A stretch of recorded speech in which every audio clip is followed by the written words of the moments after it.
الفاتحہ۔ بسم اللہ الرحمن الرحیم الحمد للہ رب العالمین الرحمن الرحیم مالک یوم الدین ایاک نعبد و ایاک نستعین اهدنا الصراط المستقیم صراط الذین انعمت علیہم غیر المغضوب علیہم ولا الضالین۔ اعوذ باللہ من الشیطان الرجیم، بسم اللہ الرحمن الرحیم۔ الحمد للہ الذی لا یبلغ مدحتہ القائلون ولا یحصی نعماءہ العادون ولا یعدی حقہ المجتہدون، الذی لیس لصفتہ حد محدود ولا نعت موجود ولا وقت معدود ولا اجل ممدود، فطر الخلائق بقدرتہ ونشر الرياح برحمته، الصلاة والسلام على الرسول المسدد المصطفى الامجد المحمود الاحمد، سیدنا ومولانا ومولى الكونين جد الحسن والحسين عانی ابا القاسم محمد، اللهم صل على وآلہ الطیبین الطاہرین المعصومین الذین قال اللہ انما یرید اللہ لیذہب عنکم الرجس اہل البیت ویطہرکم تطہیرا۔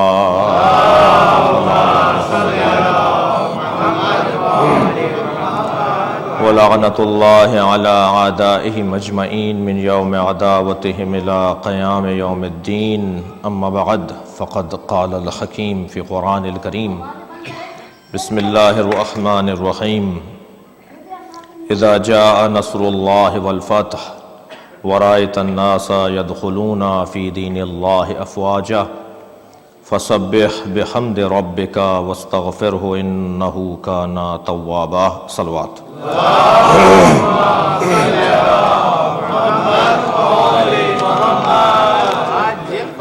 التماس ہے ایک سورہ فاتحہ اور 3 مرتبہ سورہ اخلاص۔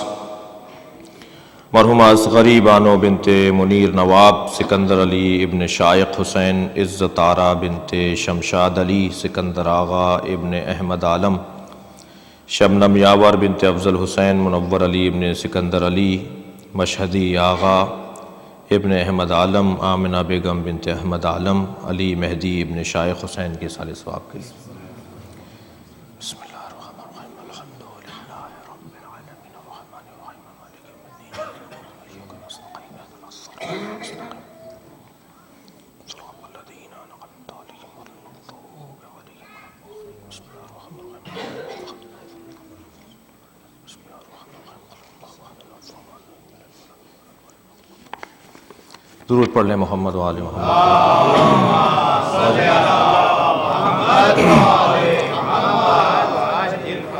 سورہ مبارکہ النصر، جسے ایک مرتبہ پھر اپنے محترم سننے والوں کے سامنے دہرایا، قرآن کا سورہ ہے، اور قرآن ایک ایسا اعجاز الہی ہے جو ہر زمانے میں اور ہر مرتبہ پڑھنے پر تازہ دکھائی دیتا ہے۔ قرآن مجید قیامت تک ہدایت بشر کے سامان کو کہا جاتا ہے، اور ایک ایسا سامان جو کبھی پرانا نہیں ہوتا، اس لیے کہ قرآن مادے سے تو بات ہی نہیں کرتا، قرآن کا موضوع مادہ نہیں ہے، اور جو چیز تبدیل ہوتی ہے وہ ہے مادہ۔ ہر مصنف کتاب لکھتے وقت اس کا ایک عنوان قرار دیتا ہے، کوئی کتاب بھی بغیر عنوان کے نہیں ہوتی۔ تو اللہ نے یہ کتاب لکھی ہے، اللہ نے اس کتاب کو خلق کیا ہے، اللہ کے علم کا اظہار ہے۔ تو اللہ جب اپنے علم کا اظہار کسی کتاب کی شکل میں کر رہا ہے تو اس کو عنوان کیا دے رہا ہے؟ کتاب عنوان کے تحت ہے، اور قرآن کا عنوان ہے انسان۔ قرآن انسان کے موضوع پر لکھی گئی کتاب کو کہا جاتا ہے۔ اب اس میں جتنا بھی انسان سے متعلق مواد اور ضرورتیں ہوں گی وہ سب قرآن میں موجود ہیں۔ اب یہ میرا اور آپ کا کام ہے کہ اس کو ہم تلاش کریں اور اپنے مسئلوں کا حل نکالیں۔ قرآن مجید مکمل ضابطہ حیات اور ایک ایسا علم الہی کہ جو کاغذ میں ڈھلا ہوا ہے. میں اگر ممدوح کا ذکر بھی ان الفاظ میں کروں کہ جب اللہ اپنے علم کا اظہار کاغذ پر کرتا ہے تو اسے قرآن نام دیتا ہے، اور جب اللہ اپنے علم کا اظہار پیکر پر کرتا ہے تو اسے محمد نام دیتا ہے. صلوات پڑھیں محمد و آل محمد.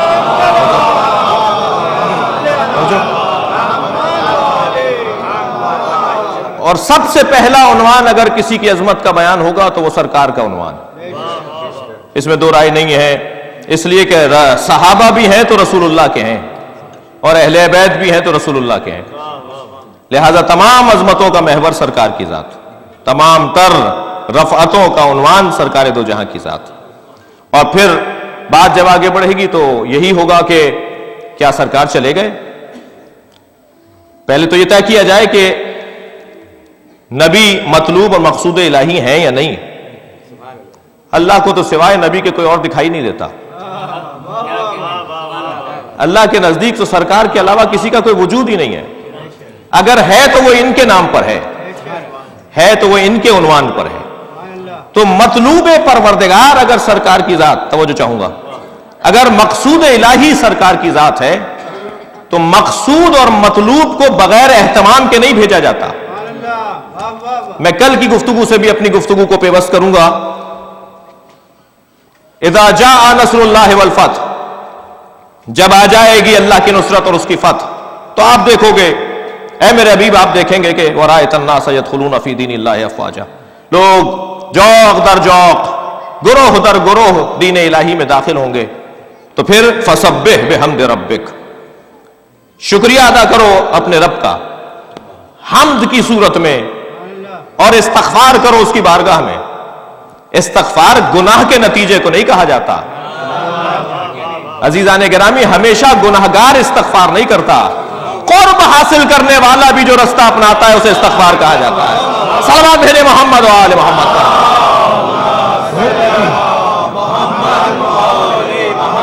وَاسْتَغْفِرْهُ، اپنے بارگاہ الہی کے اندر استغفار کرو. اِنَّهُ كَانَ تَوَّابًا، اور اللہ بہت زیادہ توبہ کرنے والا ہے. یہاں ایک جملہ اور کہوں گا، اگر پیغمبر کا استغفار قابل اعتراض ہے تو اللہ کی توبہ کو کیا کریں گے؟ صلوات پڑھیں محمد و آل محمد کا.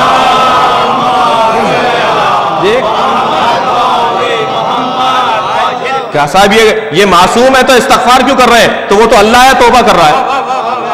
بلندر صلوات ہدیہ کریں گے.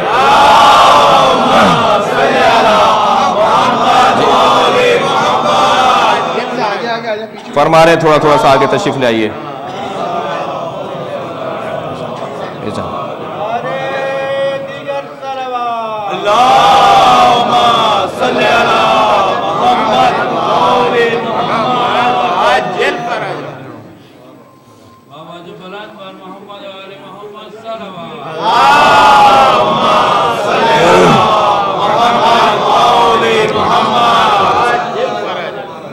عنایت آپ کی تھوڑا اور آگے آنے پر ایک صلوات پڑھ لیجئے.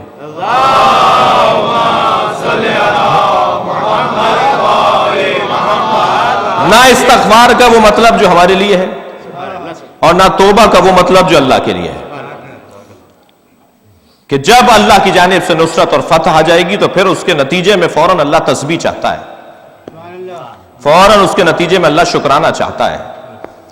اگر اللہ کی نعمتیں انسان کو یاد رہیں تو شکرانے سے خالی کیسے رہ سکتا ہے؟ اصل مسئلہ تو یاد کرنے کا اور احساس کا ہے. جیسے ہی احساس بحال ہو جائے گا خود بخود شکرانہ سامنے آئے گا. اب اس کے لیے محنت نہیں کرنی پڑے گی کہ مولانا ہمارے بچے نمازی نہیں ہو رہے. اگر اپنے بچوں کو نمازی بنانا ہے تو اللہ کی نعمتوں کو دہراتے رہو، سجدے پڑھتے چلے جائیں گے. صلوات پڑھیں محمد و آل محمد.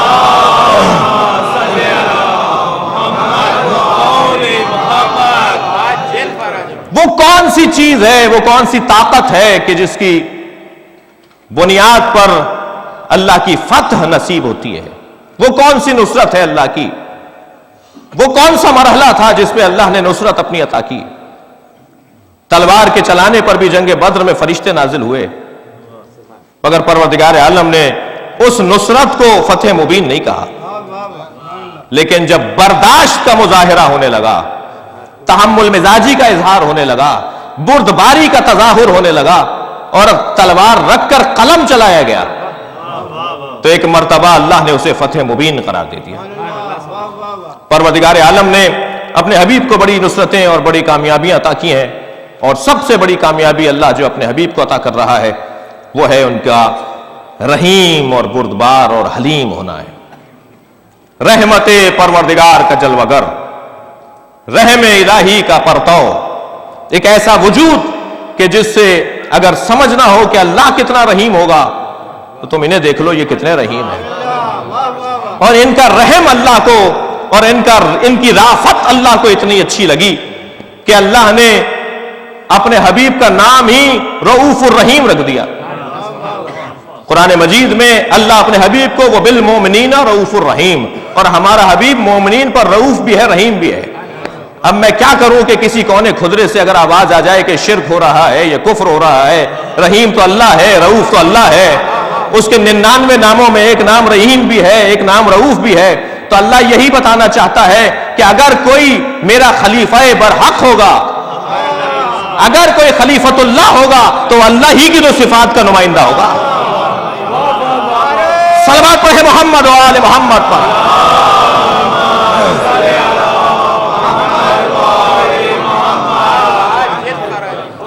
عزیزان گرامی، وہ مطلوب اور مقصود ذات کبریا اگر پوری کائنات میں کسی کو مطلوب قرار دے رہا ہے، مطلوب الہی، ہر ایک کا ایک مطلوب ہوتا ہے، آپ کا بھی کوئی مطلوب ہے، میرا بھی کوئی مطلوب ہے، ہم سب کا بھی مشترکہ کوئی مطلوب ہے، مقصود ہے، اللہ کا بھی کوئی مطلوب ہے، اللہ کا بھی مقصود ہے، جی اللہ کا بھی معشوق ہے، جی ایسا ہی ہے۔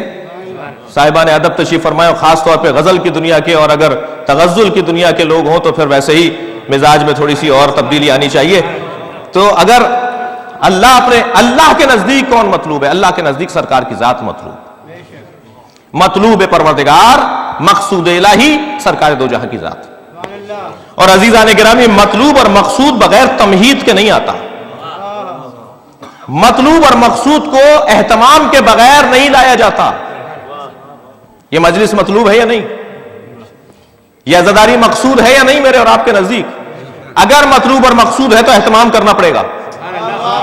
اب یہ نہیں کہا جائے گا خرچہ اتنا کیوں کرتے ہو، یا تو طے کرو کہ مطلوب ہے یا نہیں ہے۔ صلوات بھیجے محمد و آل محمد۔ ہو جائے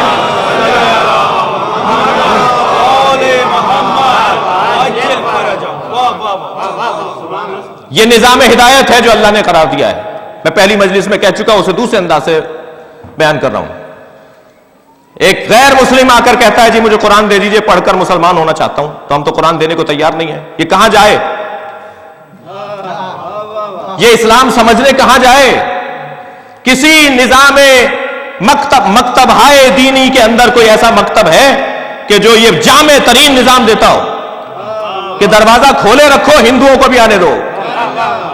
مسجد کے ساتھ امام بارگاہ بنایا ہی اس لیے کہ مسجد میں ہر ایک کو نہیں لا سکتے، امام بارگاہ سب کے لیے۔ صلوات پڑھے محمد و آل محمد۔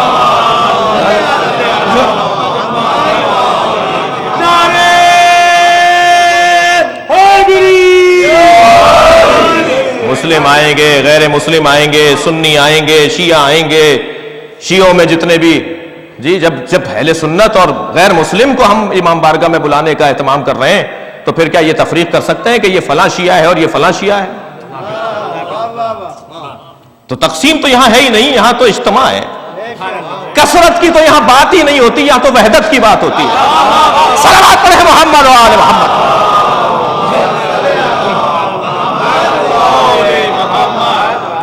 اور جب یہ اکائیاں، یہ جو تقسیم ہے، یہ جب ایک وحدت میں تبدیل ہو جاتی ہے تو پھر ایک روب طاری ہوتا ہے، ایک جلال ظاہر ہوتا ہے۔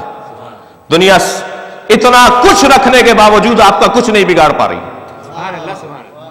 وہ کیا ہے؟ وہ یہ عزاداری کی روح ہے، یہ گریے کی آوازیں ہیں، یہ ماتم کی صدائیں ہیں، یہ نوحہ خوانی ہے، یہ سوز خوانی ہے، یہ عزاداری کی رسمیں ہیں۔ حضرت آیت اللہ خمینی فرماتے ہیں اپنی عزاداری کو سنتی انداز سے منعقد کرو۔ بھائی میں اسی رستے سے جواب دوں گا۔ صلوات پڑھے گا محمد والا۔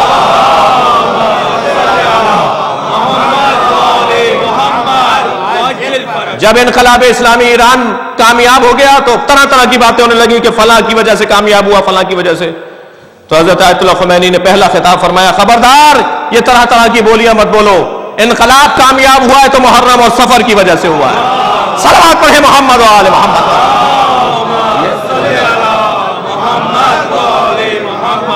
یہ ہم سب کو ایک مرتبہ جوڑ دیتا ہے.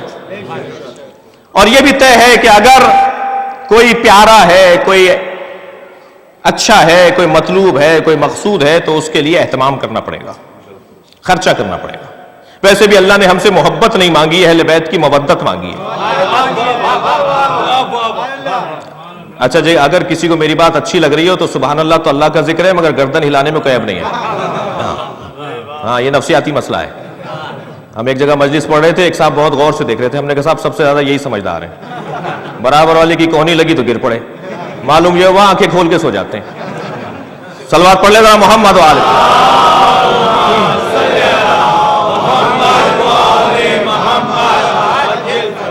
اللہ کرے آپ سب مدرس ہو جائیں، سب ٹیچر ہو جائیں، سب پڑھانے والے اور سب اجتماعات سے خطاب کرنے والے ہو جائیں، تب میرا احساس آپ کو ہوگا.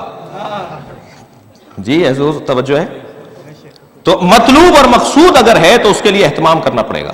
اگر مقصود نہیں ہے، مطلوب نہیں ہے، تو پھر ایسے ہی کام ہوگا جس کا کوئی اثر نہیں ہوگا. عزیزان گرامی، یہ کالے کپڑے، یہ علم، یہ ممبر، یہ عزا خانہ ابھی میں زیارت کر کے آ رہا ہوں، یہ سب اہتمام کرنا، ان پہ خرچہ ہوتا ہے. اور اللہ اہل بیت کی مودت مانگ رہا ہے، محبت نہیں مانگ رہا. اس لیے کہ محبت امر قلبی ہے. میں جانوں میرا رب جانے. پروردگار عالم تو نظام دینا چاہتا تھا، دروازے پر لانا چاہتا تھا. بھائی کوئی اہتمام کرو گے تو لوگوں کی توجہ ہوگی. ایک نظام دینا چاہ رہا ہے ہدایت کا، کچھ اہتمام کرو تاکہ لوگوں کی توجہ ہو جائے ایک دروازے کی طرف. کہ صاحب ہم بھی محبت کرتے ہیں، تم بھی محبت کرتے ہو، وہ بھی محبت کرتے ہیں، اور ویسے بھی اہل بیت سے تو یہ پوری دنیا محبت کرتی ہے. اس لیے کہ محبت کرنا مجبوری ہے. انسان فطرتاً کمال پسند ہے. انسان فطرتاً کمال جو ہے. جہاں اسے کمال دکھائی دے گا وہ سر جھکائے گا. اس کے لیے نہ مسلمان ہونا ضروری ہے، نہ شیعہ اور سنی ہونا کا مسئلہ ہے. جو بھی کمال کو پسند کرتا ہے، جو بھی کمال کو دیکھے گا اس کے آگے جھکے گا. اب ہر ایک کا کمال پسندی علیحدہ ہے. کوئی علم کو کمال سمجھتا ہے، کوئی حسن ظاہری کو کمال سمجھتا ہے، کوئی شہرت کو کمال سمجھتا ہے، کوئی کرسی پر بیٹھنے والوں کو با کمال سمجھتا ہے، کوئی صاحبان ثروت کو با کمال سمجھتا ہے. مختلف قسمیں ہیں. حسن ظاہری رکھنے والوں کو با کمال سمجھتا ہے. پروردگار عالم نے یہ سارے کمالات ایک گھر میں جمع کر دیے، کہیں جانے نہ پاؤ. صلوات پڑھیں محمد و آل محمد.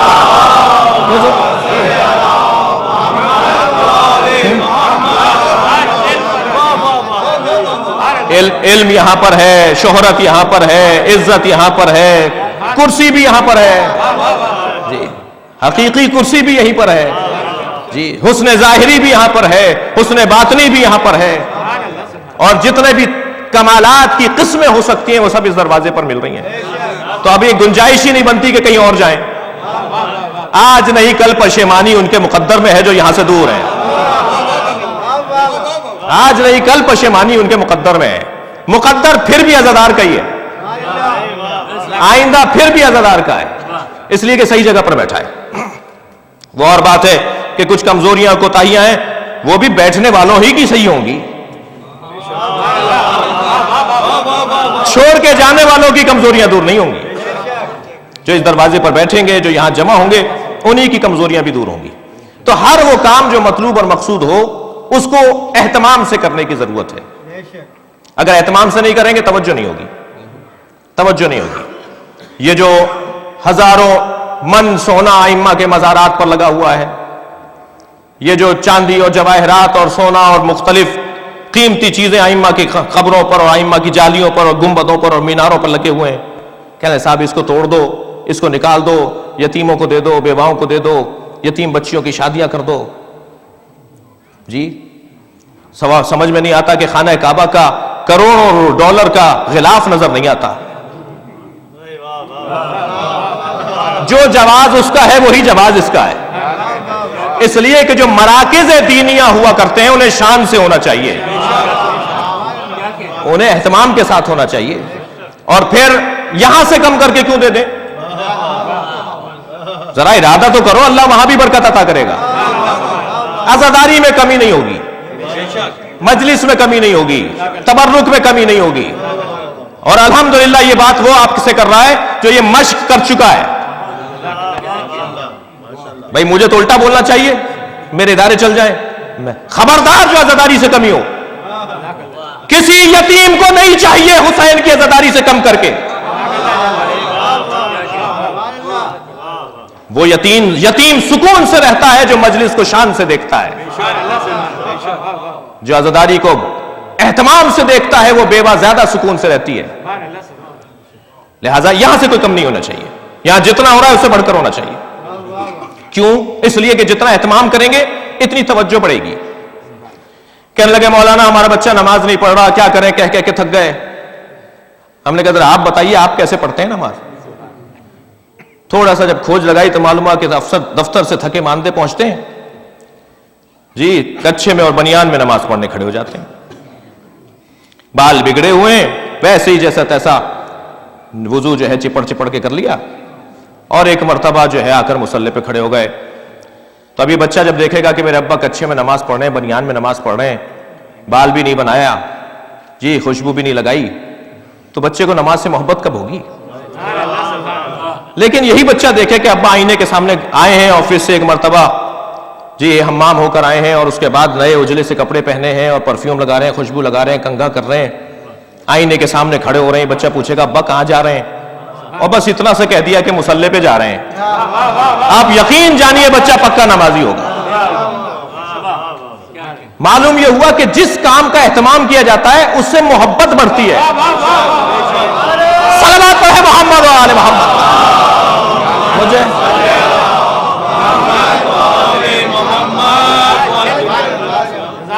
اہتمام کرنے کی ضرورت ہے. جتنا اہتمام ہو رہا ہے اس سے بڑھ کر ہو, اس سے زیادہ ہو. اس لیے کہ یہ جو نظام عزاداری ہے یہ ہے نظام ہدایت, اور نظام ہدایت کے اوپر خرچہ نہیں دیکھا جاتا. ایک آدمی کچھ لے کر چلا جائے تو اس پہ بھی 1 کروڑ خرچہ ہوگا. کہنے لگے اتنا زیادہ خرچہ کر دیا, ایک آدمی سمجھ کر گیا ہے, 2 آدمی سمجھ کر گئے, 2 آدمی ایسے ہوئے ہیں. ایک آدمی ہدایت پا جائے تو اللہ پہاڑ برابر سونے کو خرچ کرنے کے لیے تیار ہے. حدیثیں ہیں, اگر کسی ایک شخص نے ہدایت لے لی تو ہر وہ قیمتی شے جس پر سورج چمکتا ہو اس کی قیمت سے زیادہ اس کی قیمت ہے جس نے ہدایت لی ہے. لہذا یہ نہیں دیکھا جائے گا. اور پھر پروردگار عالم نے تو ہدایت کی راہ میں بڑے خرچے کیے, خود اللہ نے بڑے خرچے کیے. 70,000 بچے مرنا برداشت کر لیے حضرت اہدیت نے. اللہ نے ایک موسیٰ کی خاطر کتنا بڑا خرچہ کیا ہے موسیٰ پر. ایک موسیٰ کسی طرح ہدایت دینے والا آ جائے, ہم اس کی خاطر 70,000 بچوں کو مرنا برداشت کر لیں گے. خرچہ ہو رہا ہے یا نہیں ہو رہا؟ ہدایت کی راہ میں خرچہ ہو رہا ہے یا نہیں ہو رہا؟ حضرت ابراہیم ہے جو اپنی بکریاں چرانے کے لیے جنگل میں صحرا میں اپنے جانوروں کو لے کر گئے. عجیب اللہ کا انتظام ہے, اکثر نبیوں سے جانور چروائیں, اکثر نبیوں سے بکریاں چروائی ہیں. کیا سبب ہے اس کا؟ اس کا سبب یہ ہے کہ جو جانور سنبھال سکتا ہے وہ جاہل انسان بھی سنبھال سکتا ہے. صلوات پڑھیں ذرا محمد و آل محمد.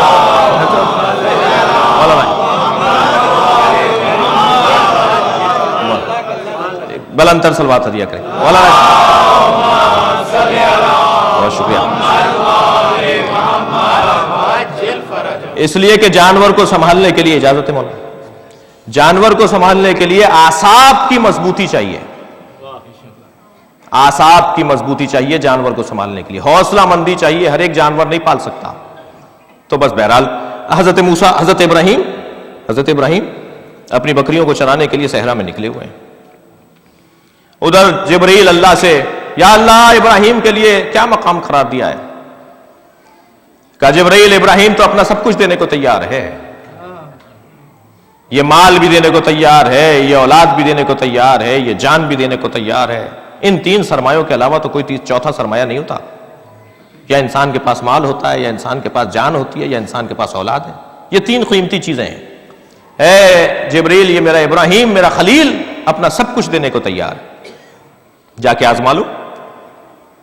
تو جبریل امی نیچے اترے اور ایک خوبصورت انسان کی شکل میں حضرت ابراہیم کے برابر سے کہتے ہوئے گزرے، سبوح قدوس وربنا ورب الملائکۃ والروح۔ کان کھڑے ہو گئے کہ یہ تو میرے اللہ کا ذکر ہے۔ پیچھے پیچھے چل دیے، کہنے لگے بھائی کچھ کہہ رہے تھے؟ کہاں یہ ذکر کر رہا تھا، کہ ایک دفعہ سناؤ۔ انہوں نے اس خوش لہنی کے ساتھ پھر ایک مرتبہ اس ذکر کو دہرایا تو آنکھوں میں آنسو اتر آئے۔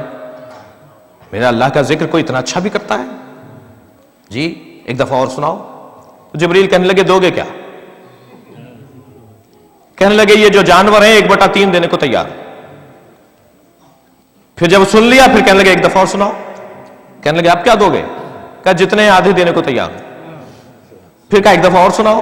معلوم یہ ہوا جس سے پیار ہوتا ہے اس کا ذکر بار بار اچھا لگتا ہے،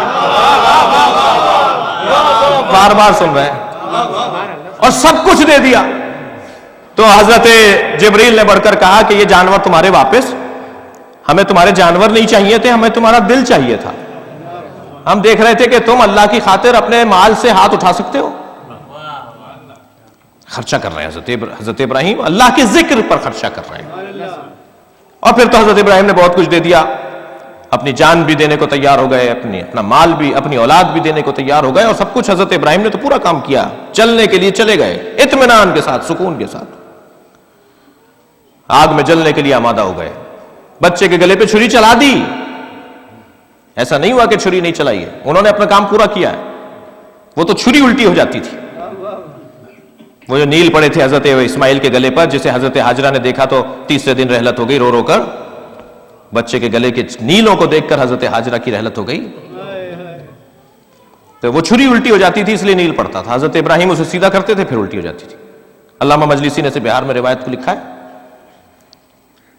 تو حضرت ابراہیم نے چھری سے کہا کہ میں تجھے سیدھا چلاتا ہوں تو الٹی کیوں جاتی ہے؟ تو چھری گویا ہوئی، لوہا بولا۔ اچھا جنہیں ذوالفقار کا بولنا سمجھ میں نہیں آتا،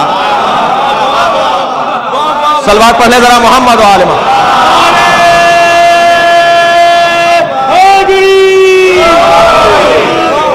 ویسے بھی حضور یہ انسان کی پرانی کمزوری ہے کہ یہ اپنا عیب کسی اور پہ ڈالتا ہے۔ اسے سنائی نہیں دے رہا تو یہ کہہ رہا ہے بول ہی نہیں رہا۔ صلوات پڑھیں ذرا محمد و آل محمد۔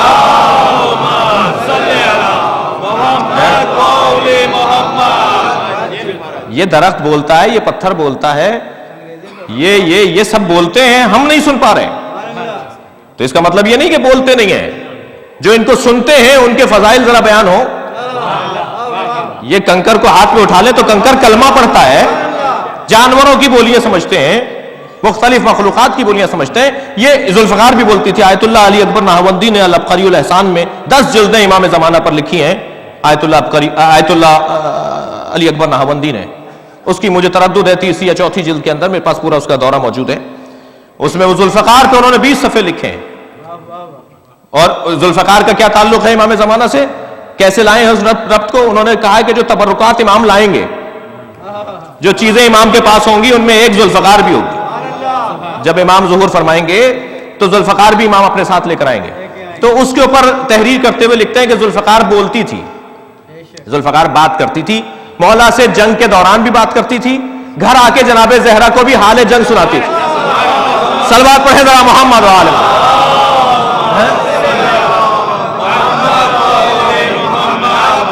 اس سے بلند صلوات ہدیہ کریں۔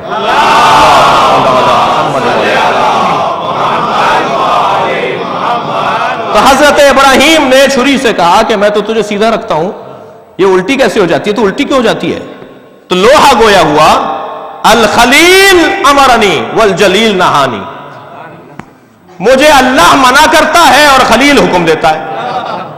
اللہ کہتا ہے چلنا نہیں ہے جی۔ حضرت ابراہیم نے اپنے بچے کے گلے پہ بھی چھری چلا دی، اپنے آپ کو بھی آگ میں ڈالنا گوارا کر لیا، پسند کر لیا، تیار ہو گئے اطمینان کے ساتھ، سکون کے ساتھ۔ لیکن عزیزان گرامی، اللہ نے مال جان اور اولاد ابراہیم کی رکھی نہیں، واپس کر دی. کیا اس قابل نہیں تھی؟ کہ نہیں، قابل تو تھی، مگر ابھی وقت اور چاہیے. تصور کریں کہ تینوں چیزیں ابراہیم نے دی، اللہ نے واپس کر دی، مگر حسین نے یہی تینوں چیزیں دی تو اللہ نے رکھ لی. مال بھی رکھ لیا، جان بھی رکھ لی حسین کی، اولاد بھی لے لی حسین کی. کیا فرق ہے دونوں میں؟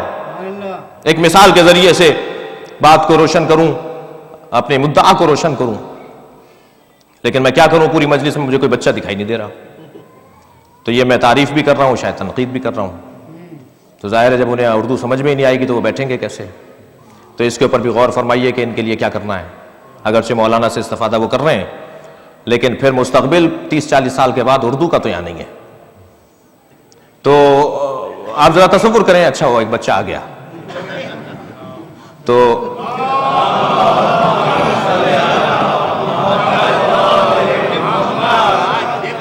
ابراہیم علیہ السلام سے اللہ سارا مال جان اور اولاد رکھ رہا ہے، اللہ سے حضرت نہیں رکھ رہا اور حضرت امام حسین سے لے رہا ہے. مثال لیجئے، آپ اپنے بچے کے لیے ٹافی لے کر آئیں اور جب اسے دے دیں بیٹا تمہاری ٹافی لے کر آئیں اور وہ اس کو کھول کر کھانے لگے تو آپ ہاتھ پھیلا کے کہیں بیٹا ہمیں دے دو. اب بچے کا چہرہ دیکھنے کا ہوگا. اگر ہم نے تربیت اس کی سخاوت کی ہوگی تو وہ جانتا ہوگا کہ انہوں نے ہی دیا ہے. اگر اسے یہ احساس ہو جائے کہ یہ انہی کی دی ہوئی چیز ہے اور یہی مانگ رہے ہیں تو جو دے کر مانگتا ہے وہ 10 برابر بڑھا کر دیتا ہے.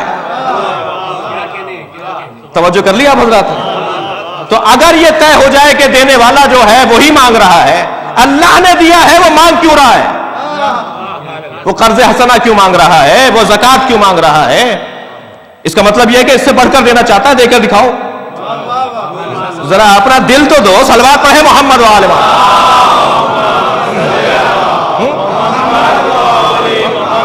اب اس بچے کے چہرے کو دیکھیں، اس کے چہرے کے تاثرات کیا ہیں. اگر اس کے چہرے کے اوپر جو ہے گھبراہٹ، پریشانی، سوچ رہا ہے کہ میں دے دوں گا تو ٹافی چلی جائے گی.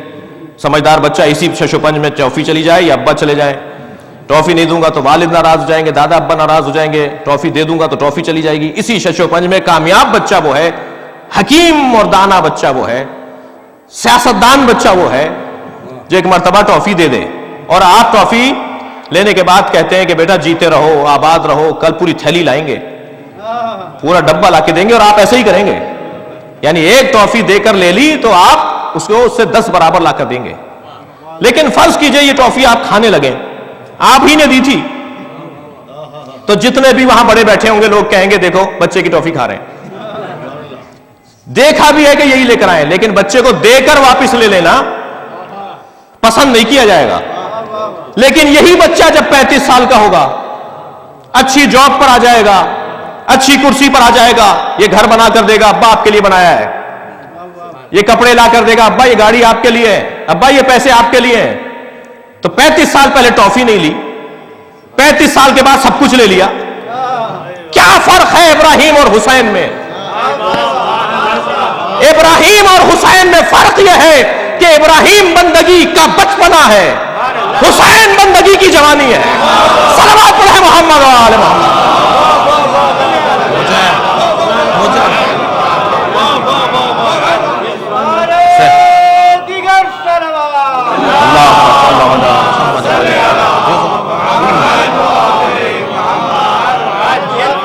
جس سے پیار ہوتا ہے اس کے نام پہ خرچ کرنے کو دل کرتا ہے، جس سے محبت ہوتی ہے اس کی خاطر مٹنے کا دل کرتا ہے.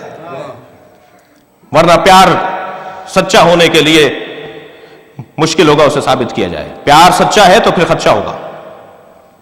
اور عزیزان گرامی، یہ مجلس عزا کا ایک نتیجہ یہ ہے، ایک حاصل یہ ہے کہ اس فرش عزا پر بصیرت نصیب ہوتی ہے. صاحبان ادب بیٹھے ہوئے ہیں، اہل نظر اور ہیں، اہل بصر اور ہیں. چشمے سر والے اور ہیں، چشمے جان والے اور ہیں. سر کی آنکھوں سے دیکھنے والے اور ہوتے ہیں اور دل کی آنکھوں سے دیکھنے والے اور ہوتے ہیں. جی اہل نظر بہت سارے لوگ ہیں جو دیکھ رہے ہیں، مگر ہر ایک جیسا تو نہیں دیکھ رہا. نبی مکرم نے فرما دیا نظر الی وجہ علی ابن ابی طالب عبادہ، علی کے چہرے کی طرف دیکھنا عبادت ہے. تو کیا سارے ایک جیسا دیکھتے تھے؟ سب کی دید ایک جیسی تھی. کچھ تھے کچھ اور دیکھ رہے تھے علی میں، کچھ تھے جو علی کو دیکھ کر علی تک پہنچ رہے تھے، کچھ تھے جو علی کو دیکھ کر علی کے اللہ تک پہنچ رہے تھے. دونوں برابر تو نہیں ہے، دونوں کا مقام ایک جیسا تو نہیں ہے. کچھ ہے جو خانہ کعبہ کو دیکھ کر پرنالے میں الجھے رہ جاتے ہیں، کالے غلاف میں الجھ کے رہ جاتے ہیں، حتیم کو دیکھتے رہتے ہیں، دروازے کے اوپر الجھے رہتے ہیں. کچھ ہے جو خانہ کعبہ کو دیکھ کر صاحب خانہ تک جاتے ہیں. صلوات پڑھے محمد و آل محمد.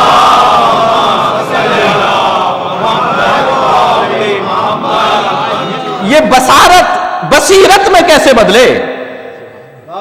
کیا کیا جائے کہ یہ چشم جان میں تبدیل ہو جائے؟ حقیقی نگاہوں سے دیکھنے والا. مثال دے رہا ہوں، ہم ایک جگہ سے گزر رہے تھے، راستے میں سانپ بیٹھا ہوا تھا. بڑھتے ہوئے قدم رک گئے. لوگ کہنے لگے مولانا کو دیکھو، بڑی شجاعت کی باتیں کرتے ہیں، سانپ سے ڈر رہے ہیں. اب ہم سوچنے لگے کہ ان کے چڑھانے میں آئیں یا عقل مندی کا ثبوت دیں، اس لیے کہ مشق تو بہت ہو رہی ہے یہ کہ چڑھانے والا پھر پیچھے مڑ کے دیکھیں تو نظر نہیں آتا. توجہ کر رہے ہیں آپ حضرات؟ تب ایک مرتبہ ہم سوچنے لگے کہ ان کے کہنے میں آئیں یا عقل مندی کا ثبوت دیں.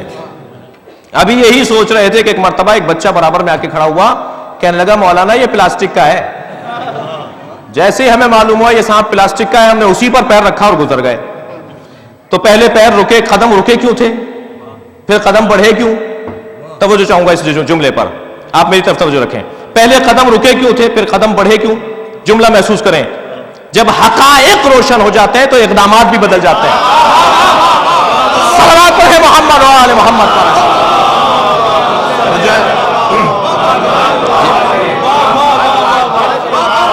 یہ مجلس اعزا حقائق کے روشن کرنے کی جگہ ہے. یہ وہ دکھاتی ہے جو ہوتا ہے، یہ دھوکہ نہیں کھانے دیتی. یہاں اینکیں تبدیل ہوتی ہیں. جملہ محسوس کریں گے. ساری دنیا جس یزید سے ڈر رہی تھی، حسین اس کی حقیقت کو جانتے تھے. صلوات پڑھے محمد و آل محمد.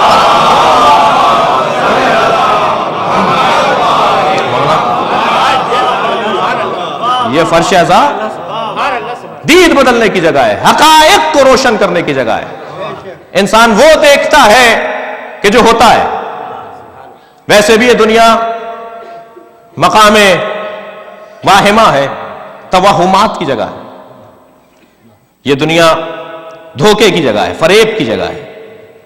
امام علی سینٹر میں یہ مثال میں نے دی تھی، وہاں کے جو احباب ہیں اسے تکرار محسوس نہیں کریں. یہ دنیا ویسے بھی دھوکے کی جگہ ہے. فریب، دنیا یعنی دھوکہ، دنیا یعنی فریب. کمال تو یہی ہے نا کہ خطرناک جگہ سے نکل کر بچا کر آ جاؤ واپس اپنے آپ کو. کمال تو یہی ہوگا نا کہ کسی ایسی جگہ پر ہم تمہیں بھیجیں اور وہاں سے سالم واپس آؤ. اللہ نے پھر ایسی خطرناک جگہ پر بھیجا کیوں ہے؟ خطرناک ہے، دھوکے کی جگہ ہے، فریب کی جگہ ہے، تو اللہ نے بھیجا کیوں؟ بھیجا ہی تو اس لیے تاکہ وہ فرشتوں پر فخر کرے کہ میں نے ایسا بنایا تھا. تو جسے دیکھ رہا تھا وہ یہ نہیں تھا. دیکھو یہ کیسے بچ کے نکل آیا، اپنے آپ کو اس نے بچا لیا، اپنے دامن کو بچا لیا. اس لیے اس دنیا میں اللہ نے ہمیں بھیجا ہے تاکہ ہم خطرناک جگہ سے سالم نکل آئیں. جی یہ دنیا مسلسل لباس اوڑھے ہوئے، یہ لباس ہے، یہ لباس ہے، یہ لباس ہے، یہ آپ پہنے ہوئے، میں پہنے ہوئے، یہ لباس ہے. اور لباس لغت میں جا کے دیکھ لیجئے، لباس یعنی دھوکہ. جا کے دیکھ لیجئے لغت میں، عربی زبان کا لفظ ہے لباس یعنی دھوکہ. یعنی جتنا کچھ ہم پہنے بیٹھے ہوئے ہیں یہ دھوکے کا ذریعہ ہے. اب اس دھوکے سے بچائے گا کون؟ کیا نظام دیا ہے اللہ نے کہ اس دھوکے سے اللہ میں بچائے؟ جی ہم تو فیصلہ کر لیتے ہیں نا، کوئی مہنگا کپڑا پہنے ہوئے ہو تو بھائی بڑا آدمی آ گیا، کسی کا کالر پھٹا ہوا ہو تو کہا صاحب ایسے ہی ہے. جی اپنے اپنے ملکوں میں تصور کریں، کوئی سائیکل پہ چل رہا ہو، یہاں کی سائیکل والوں کو نہیں سوچیے گا. جی کوئی سائیکل پر آ رہا ہو تو معلوم یہ ہوا کہ صاحب ایسے ہی کوئی ہے، فقیر اور مسکین ہے. اور کوئی بڑی گاڑی سے اتر رہا ہو تو صاحب بڑا امیر آدمی آ گیا. دھوکہ ہو رہا ہے یا نہیں ہو رہا؟ مہنگے کپڑے والے سے اچھی طرح بات ہو رہی ہے، بیچارے پیدل سے اچھی طرح بات نہیں ہو رہی. تو دھوکہ ہو رہا ہے یا نہیں ہو رہا؟ کس چیز نے دھوکہ دیا؟ اس کپڑے نے، اس گاڑی نے، اس بنگلے نے، اس بظاہر مکان نے دھوکہ دے دیا. لباس یعنی دھوکہ. بہت سارے لوگوں کو آپ نے دیکھا ہوگا وہ کلف کے کپڑے پہن کے ٹیڑھے ٹیڑھے چلتے ہوئے نظر آتے ہیں. بہت سارے لوگوں کے کپڑوں میں کلف ہوتا ہے، بہت سو کی گردنوں میں کلف ہوتا ہے. دو ہاتھ سے، دو انگلیوں سے ہاتھ ملا رہے ہوتے ہیں. ہاتھ آپ سے ملا رہے ہوں گے، دیکھ کہیں اور رہے ہوں گے. صلوات پڑھے ذرا محمد و آل محمد.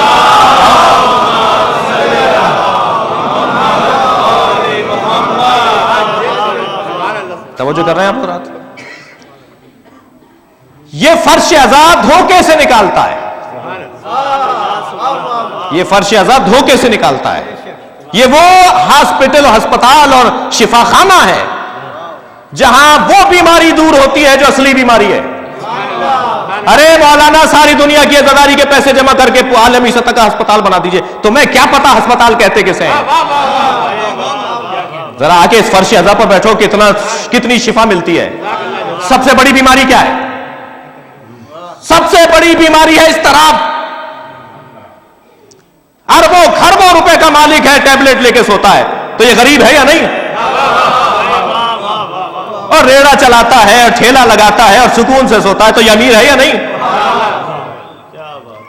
جسے قبر کا خیال ہے وہ امیر ہے، جو غافل ہے وہ غریب ہے.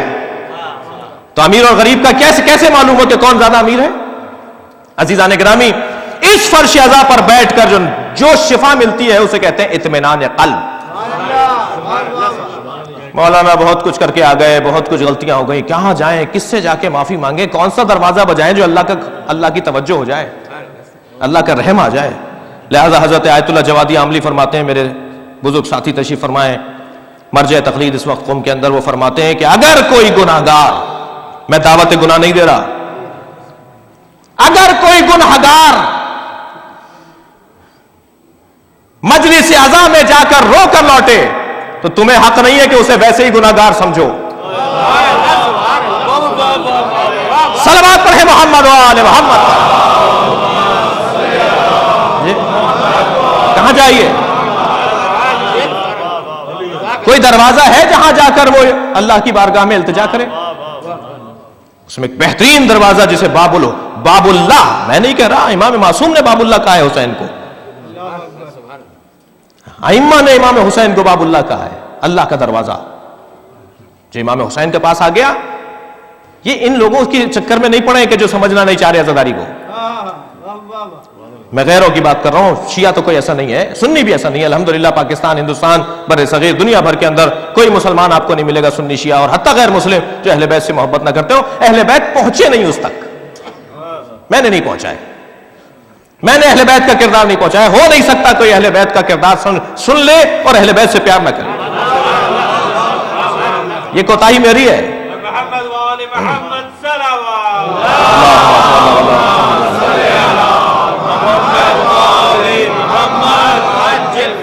پوری دنیا کے اندر اہل بیت کے چاہنے والے موجود. یہ فرش عزا شفا خانہ حسینی. اور سب سے بڑا گناہ، سب سے بڑی بیماری اضطراب جی. اور سب سے بڑا گناہ تکبر. اللہ کو تکبر اچھا نہیں لگتا، وہ سارے گناہوں سے نظر انداز کر دیتا ہے، مگر تکبر کو کہتا ہے میرے کپڑے ہیں. الکبر ردائی، کبر جو ہے میرے کپڑے ہیں، میری ردا ہے. جو کبر اختیار کرتا ہے وہ میرے کپڑوں میں ہاتھ ڈالتا ہے، وہ میری ردا کھینچتا ہے، میرا لباس ہاتھ ڈالتا ہے اس میں. تکبر میری چیز ہے، تمہیں تو حق ہی نہیں ہے تکبر لینے کا. تو جو سب سے بڑا گناہ ہے وہ ہے تکبر. اور وہ کہاں دور ہوتا ہے؟ مولانا عادت نہیں رہی ہے بغیر تکیے کے اور بغیر صوفے کے بیٹھنے کی، لیکن جیسے ہی فرش عزا پر آتے ہیں تو زمین پر آ کر بیٹھ جاتے ہیں.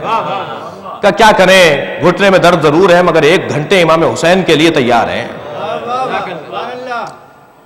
طبیعتوں پہ گرانی نہ آ جائے جو کرسیوں پر بیٹھے ہیں، مگر مجھے تو آئندہ آنا ہی نہیں ہے. آپ کیا ناراض ہوگا تو یہ نتیجہ ہوگا نا کہ آئندہ مت بلاؤ انہیں.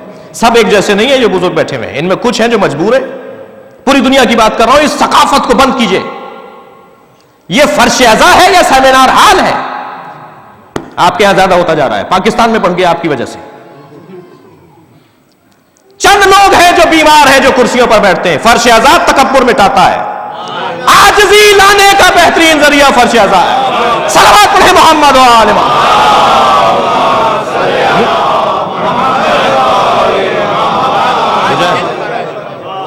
عزیزان گرامی، یہ اس فرش آزاد سے ولی بنتے ہیں، مگر میں بننا ہی نہیں چاہتا تو کیسے خود بخود تھوڑی ہو جائے گا. اس کے لیے مجھے اپنے آپ کو مٹانا پڑے گا، اپنے آپ کو گرانا پڑے گا. عراقیوں سے سیکھنے کی ضرورت ہے، عراقیوں سے سیکھنے کی ضرورت ہے. ہم تو 2 دفعہ کوئی مانگ لے تو کہتے ہیں میں ڈبل مار رہا ہے، دوبارہ مانگ رہے ہیں. عراقی آپ دیکھیے، نجف سے لے کے کربلا تک جو پیدل مشی ہوتی ہے، یا بصرے سے کربلا تک جو پیدل لوگ چلتے ہیں، رستے میں جو گھر پڑتے ہیں وہ ہاتھ جوڑ جوڑ کے کہتے ہیں کہ آ جاؤ پیر دبا دیں تمہارے، آ جاؤ کچھ ہمارے گھر کا کچھ کھا لو، بہت اچھا کھانا بنایا، گرم پانی کر کے رکھا ہوا ہے تمہارے لیے. امام حسین کے عزاداروں، امام حسین کے عزاداروں سے خاص پیار، یہ عشق، اس کو ترغیب دینے کی ضرورت ہے. اور اس راہ میں جو رکاوٹ آئے گی اسے ہم سب کو دور کرنے کی ضرورت ہے. ثقافت نہیں بدلیں گے، تعلقات توڑ سکتے ہیں، مکتب نہیں توڑ سکتے. صلوات پڑھیں محمد و آل محمد.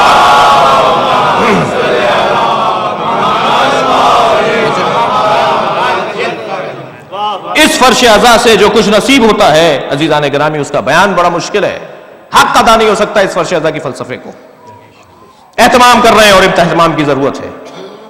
اہل بصر اور اہل نظر، مجھے معاف کیجئے گا 5-8 منٹ زیادہ ہو جائے تو ایک دو ہی بڑھاؤں بات آگے. اہل نظر اور اہل بصر، یہ فرش چاہتا یہ ہے کہ ہم اہل بصر بنیں. بصارت اور ہے، بصیرت اور ہے. یہ وہ دکھانا چاہتا ہے جو ہے. جب تک انسان کے بدن کے اندر بیماریاں رہتی ہیں، اس وقت تک جراثیم رہتے ہیں، اس وقت تک دوائیوں کا اثر نہیں ہوتا نا. تو پہلے وہ اینٹی بائیوٹک اور کیا کیا دیتے ہیں تاکہ جراثیم کو مارو، ادھر سے دوائی اثر کرے. جی ساتھ ساتھ ایسے ہی ہوتا ہے. ویکسینیشن، کیا کیا نام دیے ہوئے ہیں ڈاکٹروں نے، انہی کا کام ہے، ہم تو ان سے ہی سن کے بیان کر رہے ہیں. تو جب تک وہ اس کی صفائی نہیں ہوگی وجود کی، اس وقت تک اس کے اندر دوسری بہتر جگہ چیز نہیں آئے گی. تو صفائی کرنے کی پہلی ضرورت ہے، پہلے میں مٹانے کی ضرورت ہے، تب حسین آئیں گے.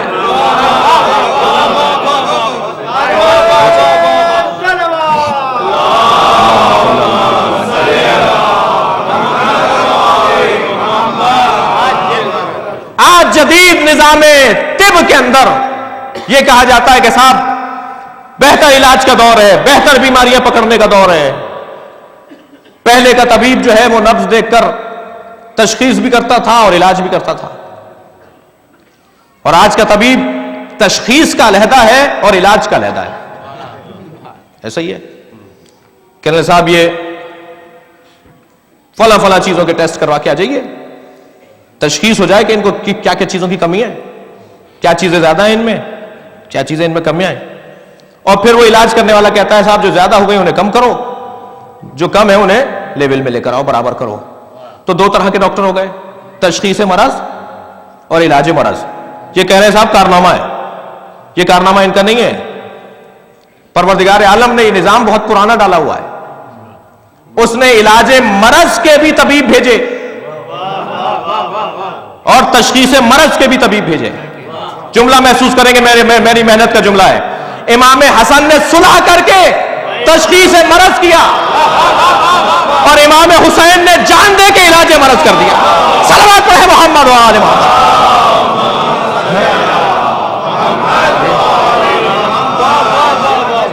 امت کو غفلت کی بیماری تھی، امت کو غفلت کی بیماری تھی. امام نے اپنی صلح کے ذریعے سے تشخیص دے کر بتایا کہ بیماری کیا ہے. یعنی جب برابر میں بیٹھنے والا کہے کہ وہ صحیح کہہ رہا ہے، خون نہیں بہنا چاہیے، تو اس کا مطلب ہے کہ غفلت ہے نا، یہ پہچان ہی نہیں رہے اسے. تو اب ان کے سامنے سے پردے ہٹنے چاہیے. یہ اہل نظر ہیں، انہیں اہل بصر ہونا چاہیے. یہ بصارت والے ہیں، انہیں صاحب بصیرت ہونا چاہیے. امام نے فرمایا ٹھیک ہے ہم صلح کر لیتے ہیں، صلح کر لیتے ہیں، اور اس صلح کے ذریعے سے تمہاری تکلیف تمہاری معلوم ہو جائے گی کہ تمہیں تکلیف کیا ہے، تم خود پکار کے کہو گے کہ ہم غافل تھے، مگر وقت گزر چکا ہوگا، دیر ہو جائے گی تو پھر علاج بھی مہنگا پڑے گا، علاج پھر مہنگا ہوگا، جتنا مرض پرانا ہو جاتا ہے اتنا ہی علاج مہنگا ہو جاتا ہے. ایسا ہی ہے، مرض کتنا پرانا ہو گیا، سرکار کے زمانے سے ہی مرض چلا رہا ہے. توجہ کر رہے ہیں آپ حضرات؟ 5-8 منٹ کے فضائل اور ہیں پھر مسائل پڑھوں گا. سرکار کے زمانے سے یہ مرض چلا رہا ہے، غفلت کا مرض، بے توجہی کا مرض، عدم احساس کا مرض، حق اور باطل میں تفریق نہ کرنے کا مرض. کتنے بڑا مرض ہے یہ جی، سب برابر کر دیتے ہو، سب ایک جیسے بول دیتے ہو. یہ کتنا بڑا مرض ہے، یہ کتنا بڑا مرض ہے کہ سب کو ایک جیسا کہہ دیا جائے. سب کو ایک جیسا کہنا یہ بہت بڑا مرض ہے، یہ ترقی کی راہ میں رکاوٹ ہے. یہ غفلت، یہ بے توجہی، یہ عدم احساس، یہ عدم خیال. اور عزیزان گرامی، بس احساس اور خیال جب بحال ہو جائے تو پھر آمادہ ہوتا ہے انسان کہ اب علاج کیجئے. اس لیے کہ اب ہمیں یہ معلوم ہو گیا کہ ہمیں شوگر کی بیماری ہے، اب ہمیں مثلا دل کی بیماری ہے. جب تمہیں یہی نہیں پتا تمہیں بیماری کیا ہے. امام حسن نے صلح فرما کر تشخیص مرض کا کام کیا. امت غفلت کا مرض رکھتی ہے، اسے طے کرنا مشکل ہے کہ صحیح کون ہے اور غلط کون ہے. یہ ایک جیسا سا دیکھ رہے ہیں دونوں کو، یہ محمد اور ابو لہب کو ایک دیکھ رہے ہیں، یہ علی اور امیر شام کو ایک دیکھ رہے ہیں. کتنی بڑی بیماری ہے. انہیں تشخیص دینے کے لیے تمیز نہیں رہی کہ یہ دونوں ایک نہیں ہیں. امام نے ایک مرتبہ صلح فرمائی، اور جیسے ہی صلح نامہ، جس میں بعض نے 6 شرائط لکھی ہیں اور بعض نے 11 شرائط لکھی ہیں، البتہ وہ جو 11 ہیں وہ 6 شرائط کی ہی ضمن میں بھی آ سکتی ہیں، لہذا بعض نے انہیں 6 میں تقسیم کیا ہے. اور جب وہ پہنچا خط تو عمرو عاص کے سامنے اسے پھاڑ دیا. اس نے کہا یہ کیا کیا؟ بہت سارے لوگ دیکھ رہے ہیں، دربار میں کھڑے تھے. امام کی تحریر، اسے پھاڑ دیا سب کے سامنے. کہنے یہ کیا کیا؟ کہنا مجھے ماننا کب تھا، یہ تو لوگوں کو میں غفلت میں رکھنے کے لیے اور لوگوں کو بہکانے کے لیے میں کہہ رہا تھا صلح کر لو، صلح کر لو، جنگ ختم کر دو. کہنے لگے یہ جو تم نے خط پھاڑا ہے حسن بھی یہی چاہتے تھے. اللہ اکبر، صلوات پڑھیں ذرا محمد وآلہ.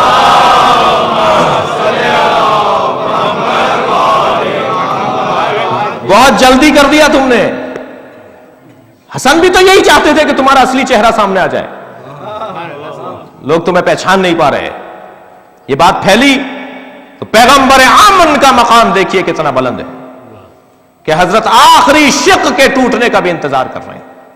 پہلی شق کے ٹوٹنے پہ معاہدہ ختم. اور کون کہتا ہے کہ میرے مولا امام حسن نے بیعت کر لی تھی؟ بیعت اور ہے، صلح اور ہے.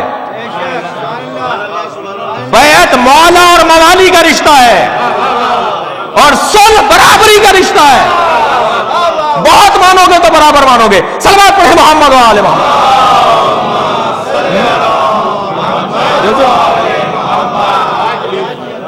ایک معاملہ ہو رہا ہے، ایک ایگریمنٹ ہو رہا ہے، ایک معاہدہ ہو رہا ہے، ایک صلح نامہ لکھا جا رہا ہے. ہمارے یہ شرائط ہیں، تمہارے یہ شرائط ہیں، اور امام نے تو سارے وہ شرائط لکھ دیے جس میں سارا چہرہ کھل کے سامنے آ گیا. سب سے پہلی شرط دیکھ لیجئے کیا ہے. تھک تو نہیں رہے آپ حضرات؟ لمبی تو نہیں ہو رہی گفتگو؟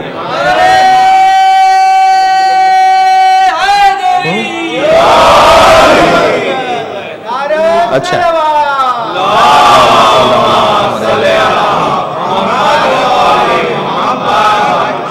سب سے پہلی شق دیکھ لیجئے امام کی کیا ہے. امام پہلی شق لکھ رہے ہیں کہ تمہاری حکومت میں بھی کوئی بھی کام قرآن و سنت کے خلاف نہیں ہوگا. غور کر لیجئے اس جملے پر ہی. ایک ہی جملہ کافی ہے یہ بات ثابت کرنے کے لیے کہ ہو رہا تھا. قرآن و سنت کے خلاف کوئی کام نہیں ہوگا. حجر ابن عدی کے قاتلوں کو پکڑ کر گرفتار کیا جائے گا. کیا مقام تھا اس صحابی پیغمبر کا، کیا درجہ تھا اس مولا کے چاہنے والے کا کہ امام حسن نے صلح نامے میں حجر ابن عدی کے قاتلوں کا مطالبہ کیا کہ انہیں سزا دی جائے. چھوٹا مقام نہیں ہے حجر کا. ایک جملہ ان کی عظمت میں سنتے جائیے. جب امیر شام کے پاس پکڑ کر لائے، کیونکہ خود قاتل تھا، جب امیر شام کے پاس پکڑ کر لائے انہیں تو ان سے کہا کہ کہو علی کے خلاف کچھ تاکہ تمہیں ہم چھوڑ دیں. کہنے لگا علی کے خلاف تو میں کچھ کہہ نہیں سکتا, کوئی خلاف ہے نہیں جو کہوں, مجھے مار دو.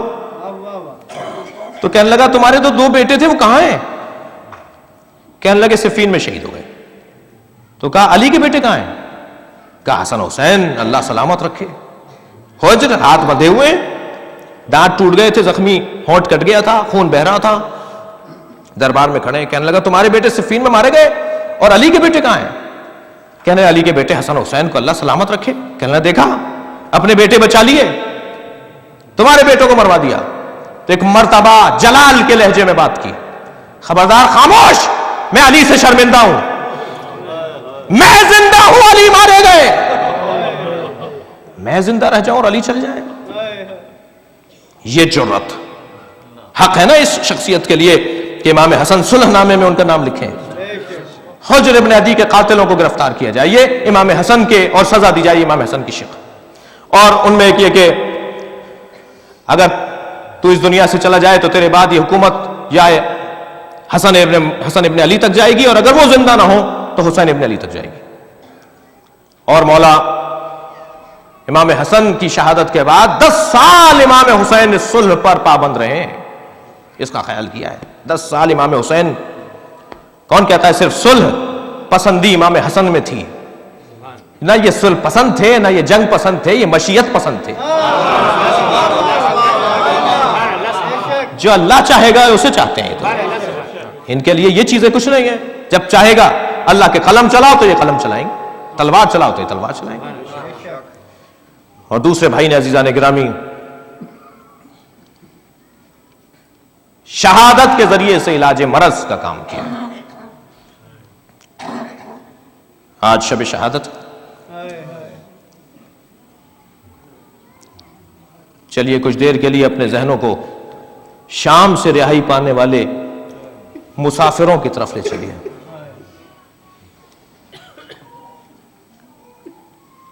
کربلا میں 7 مائیں ایسی ہیں جنہوں نے اپنے بچوں کے لاشیں دیکھے ہیں. مجلس میں خواتین بھی بیٹھی ہیں, ان کے گودوں میں بچے بھی ہیں, ان کے بچے جوان بھی ہیں. کسی ماں کے کلیجے سے پوچھا جائے کہ جب اس کے سامنے اس کے بچے کا لاشا آتا ہے تو اس کا کیا حال ہوتا ہے. میں نے بعض گھروں میں جوان میتوں پر ماؤں کو بوڑھا ہوتے ہوئے دیکھا ہے. 3 مہینے میں 2 مہینے میں چہلم تک رو رو کے بال سفید کر لیے. میرا جوان بچہ چلا گیا. کیسے کیسے لوگ مار دیے گئے پاکستان میں, کیسے کیسے لوگ مار دیے گئے. 7 مائیں ایسی ہیں جنہوں نے لاشیں دیکھیں. البتہ ایک ماں تو ایسی ہے جس نے اپنے بچوں کے لاشیں نہیں دیکھے, تکلف کر کے نہیں روئیں گے. ایک ماں تو ایسی ہے جس نے اپنے بچوں کے لاشیں نہیں دیکھے. روزانہ جنت البقیع جاتی ہیں, انگشت شہادت سے قبروں کے نشان بناتی ہیں اور کہتی ہیں لا تدعا ام البنین, مجھے ام البنین مت کہا کرو, اس لیے کہ ام البنین اسے کہتے ہیں جو بیٹوں کی ماں. میرے بیٹے کہاں رہ گئے جن کی میں ماں ہوں. ان ماؤں میں عزیزانو, ان ماؤں میں ایک ماں جناب زینب, بڑا جگر ہے اس ماں کا, بڑا جگر ہے. جب اون محمد کے لاشیں آئے ہیں تو آ نہیں رہی تھی لاشوں پر, کیا اس سینے میں ماں کا کلیجہ نہیں تھا؟ کیسے بلایا ہے امام حسین نے اور کہا اے بہن زینب ابھی اون میں دم ہے, تمہیں بلا رہا ہے, بار بار کہہ رہا ہے میری اماں کہاں ہے. جناب زینب پہنچی اپنے بچے کے لاشے پر, اپنی ماں کی گردن میں ہاتھ ڈال دیے اور 2 جملے کہے. ایک جملہ تو یہ کہا حل وفیت امی, اے اماں کیا ہم نے وفاداری کا حق ادا کر دیا, آپ راضی ہو. اور دوسرا جملہ یہ کہا اماں جب مدینے جائیے گا بابا کو سلام, اجرکم اللہ. ایک ماں جناب زینب, ایک ماں ام لیلا, ایک ماں حضرت رباب، اور جس ماں پر مجلس کو مکمل کر رہا ہوں وہ ماں ہے ام فروا۔ چلیے شب شہادت امام حسن کو ان کے لال کا پرسہ دے۔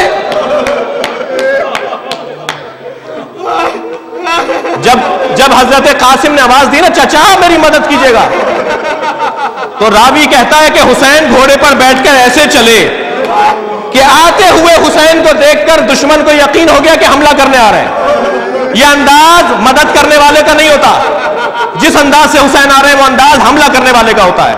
تو یہاں کے گھوڑے وہاں، وہاں کے گھوڑے یہاں، آواز آتی رہی چچا مدد کیجیے۔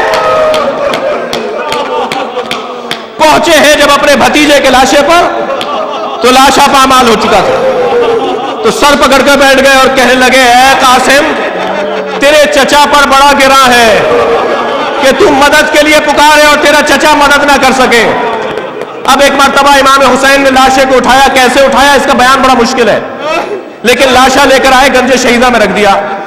فرمانے لگے بہن زینب بھابھی ام فروا کو بلا لاؤ۔ ان کے خیمے میں گئے تو بی بی دکھائی نہیں دی، دوسرے خیمے میں دیکھا بی بی دکھائی نہیں دی، تو ڈھونڈ مچنے لگی، حسین بلا رہے، قاسم کا لاشا آ گیا، اس لیے کہ ہر وارث آگے بڑھ کر استقبال کرتا تھا لاشے کا۔ یہ کیسی ماں ہے جو بچے کے لاشے پر نہیں پہنچ رہی؟ تو کسی نے بتایا کہ جب خبر آئی تھی نا کہ قاسم شہید ہو گئے تو ام فروا پشت خیمہ پر چلی گئی تھی۔ اب جو پشت خیمہ پر جا کے دیکھا، کیا دیکھا؟ سجدے میں سر ہے، آواز آ رہی ہے شکرن شکرا حقن حقا، آواز دی بھابھی حسین بلا رہے ہیں۔ جناب ام فروا اٹھی، آ کے کھڑی ہو گئی اپنے بچے کے لاشے کے قریب۔ روایت کہتی ہے کہ لاشے کو دیکھ رہی ہے، پامال لاشا ہے، پامال لاشا، رو رہے ہیں آپ حضرات۔ ایک جملہ کہہ دوں، دو لاشیں پامال ہوئے ہیں، ایک شہادت کے بعد اور ایک زندگی میں۔ حضرت قاسم کا لاشا بدن زندگی میں پامال ہوا ہے۔ ایک مرتبہ لاشے کو دیکھ کر فرمانے لگی بھائی حسین مجھے قاسم کا خون بھرا کرتا چاہیے۔ امام حسن نے نہیں، جناب امام حسین نے نہیں پوچھا بھابھی اس کرتے کا کیا کریں گے؟ ماں ہے مانگ رہی ہے۔ کچھ دیر کے بعد وہ تار کرتا، وہ خون بھرا کرتا جناب ام فروا کو دے دیا۔ بی بی نے اسے اپنے سامان میں رکھ لیا۔ تبرکات لوٹے گئے، کوفہ گئیں، شام کے زندان میں رہیں، تبرکات کچھ واپس آئے۔ ہر بی بی نے گلے سے سینے سے گٹھڑی کو لگایا ہوا ہے۔ جب یہ قافلہ مدینے جا رہا ہے ہر بی بی کے ساتھ گٹھڑی ہے۔ جیسے یہ قافلہ مدینے پہنچا تو فرمانے لگی مجھے جنت البقیع لے چلو۔ آخری جملے کہہ رہا ہوں، مجھے جنت البقیع لے چلو۔ جیسے ہی قبر امام حسن قریب آئی، زمین پر بیٹھ گئی، گٹھڑی کھولی، خون بھرا کرتا نکالا، قبر امام حسن پر پھیلا دیا۔ اے میرے والی تمہارے بچے کی نشانی لائی۔ قاسم نے وفاداری کا حق ادا۔ ماتم حسین یا حسین۔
بے خطا مارا گیا سبت رسول دوسرا وحسن ساز کباب۔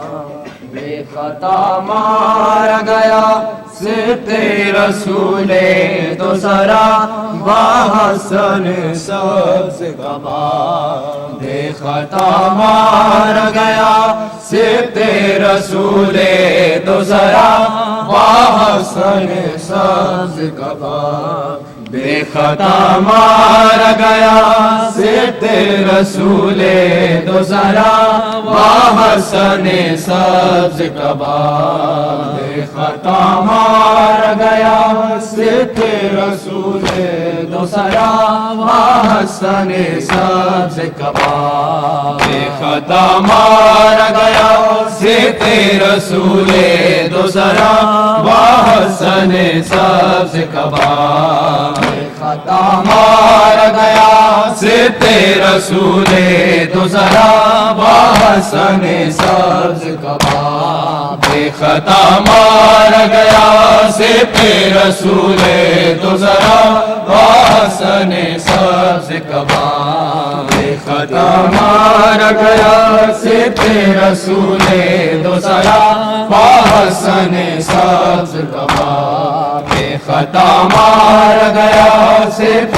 رسول دو ذرا حسن سبز کباب بے خطا مارا گیا صفت رسول دو ذرا حسن سبز کباب بے خطا مارا گیا صفت رسول دو ذرا حسن سبز کباب زہر سے ٹکر جگر خون سے کفن لال ہوا حسن سبز کباب بے خطا مارا گیا صفت رسول دو ذرا حسن سبز کباب خطا مارا گیا صفت رسول دو ذرا حسن سبز کباب بے خطا مارا گیا صفت رسول دو ذرا حسن سبز کباب گلتے ہوئے بھائی کو بہن نے دیکھا اور تڑپ کر یہ کہا اور تڑپ کر یہ کہا تیری غربت پہ بھائی تیری زینب ہو فدا حسن سبز کباب بے خطا مارا گیا صفت رسول دو ذرا حسن سبز کباب بے خطا مارا گیا صفت رسول دو ذرا حسن سبز کباب بے خطا مارا گیا صفت رسول دو ذرا حسن سبز کباب گھر سے ایک بار جنازہ جو نکل جاتا ہے کب وہ پھر آتا ہے کب وہ پھر آتا ہے ایسا تابوت ہے یہ لوٹ کے جو گھر آیا حسن سبز کباب بے خطا مارا گیا صفت رسول دو ذرا حسن سبز کباب بے خطا مارا گیا صفت رسول دو ذرا حسن سبز کباب بے خطا مارا گیا صفت رسول دو ذرا حسن سبز کباب بے خطا مارا گیا صفت رسول دو ذرا حسن سبز کباب گھر سے ایک بار جنازہ جو نکل جاتا ہے کب وہ پھر آتا ہے کب وہ پھر آتا ہے ایسا تابوت ہے یہ لوٹ کے جو گھر آیا حسن سبز کباب بے خطا مارا گیا صفت رسول دو ذرا حسن سبز کباب بے خطا مارا گیا صفت رسول دو ذرا حسن سبز کباب بے خطا مارا گیا صفت رسول دو ذرا حسن سبز کباب بے خطا مارا گیا صفت رسول دو ذرا حسن سبز کباب بے خطا مارا گیا صفت رسول دو ذرا حسن سبز کباب ماں کے دکھ سے ابھی آزاد کہا تھی زینب ہو گیا کیسا غضب ہو گیا کیسا غضب باپ زندہ سوئے خلد گیا بحسن سبز کا باب بے خطا مار گیا صرف رسول دوسرا بحسن سبز کا باب بے خطا مار گیا صرف رسول دوسرا بحسن سبز کا باب بے خطا مار گیا صرف رسول دوسرا بحسن سبز کا باب بے خطا مار گیا صرف رسول دوسرا بحسن سبز کا باب بے خطا مار گیا صرف رسول دوسرا بحسن سبز کا باب بے خطا مار گیا صرف رسول دوسرا بحسن سبز کا باب شہن اس وقت جو غازی کو نہ روکا ہوتا حشر ہو جاتا بپا حشر ہو جاتا بپا ویر آگے نہ جنازے پہ تمہارے مولا بحسن سبز کا باب بے خطا مار گیا صرف رسول دوسرا بحسن سبز کا باب بے خطا مار گیا صرف رسول دوسرا بحسن سبز کا باب بے خطا مار گیا صرف رسول دوسرا بحسن سبز کا باب بے خطا مار گیا صرف رسول دوسرا بحسن سبز کا باب شہن اس وقت جو غازی کو نہ روکا ہوتا حشر ہو جاتا بپا حشر ہو جاتا بپا تیر آتے نہ جنازے پہ تمہارے مولا بحسن سبز کا باب بے خطا مار گیا صرف رسول دوسرا بحسن سبز کا باب بے خطا مار گیا صرف رسول دوسرا بحسن سبز کا باب بے خطا مار گیا صرف رسول دوسرا بحسن سبز کا باب بے خطا مار گیا صرف رسول دوسرا بحسن سبز کا باب خون کرتے ہوئے بھائی کو بہن نے دیکھا اور تڑپ کر یہ کہا اور تڑپ کر یہ کہا تیری غربت پہ بھائی تیری زینب ہو فدا بحسن سبز کا باب بے خطا مار گیا صرف رسول دوسرا بحسن مار گیا صرف رسول دوسرا بحسن سبز کا باب حسین حسین حسین حسین اٹھا ہے جنازہ امام حسن کا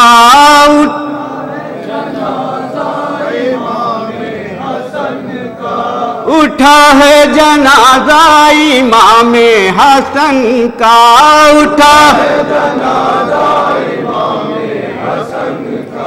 اٹھا ہے جنازہ امام حسن کا اٹھا اٹھا ہے جنازہ امام حسن کا اٹھا ماتم اٹھا ہے جنازہ امام حسن کا اٹھا ہوا سوگتاز رسول زمن کا اٹھا ہے اٹھا ہے جنازہ